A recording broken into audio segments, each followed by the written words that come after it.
Diabetes, asthma, allergies, autoimmune disorders in teenagers.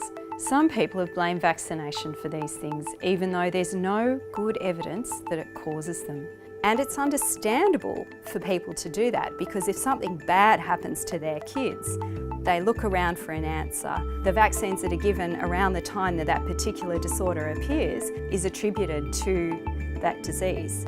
Vaccines are almost always exonerated if you do more thorough investigation and research, but sometimes that doesn't make a difference in these highly emotive discussions about vaccination. So I think in some ways we have to fight fire with fire and remind people of why we vaccinate and these really, really serious diseases that we're trying to prevent in our kids. Of course, it would be arrogant to say that everyone who's ever questioned vaccination is wrong. It's really important that any claims that are made about the safety of vaccines are looked into rigorously.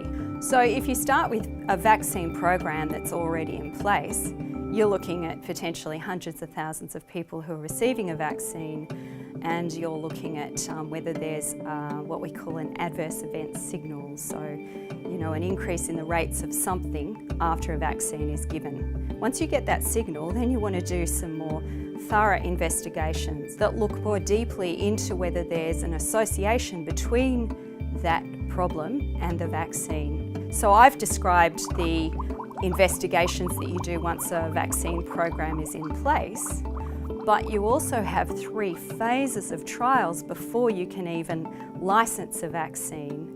Essentially, vaccines go through very stringent testing processes before they're allowed in, and then once they're allowed in, they go through very rigorous monitoring to detect any possible problems and to act on them as quickly as possible. One of the concerns, the things that make people not trust vaccination programs, is this idea that big pharma fund it and they influence policy too much. And often they take a general legitimate issue where industry might have too much of a role in policy, and they apply it to vaccination, might have too much of a role of detail on how vaccination policies are made in Australia. This issue is really about trust. My view, having researched this for a long time, is that the trust that most people have in vaccination programs is well put.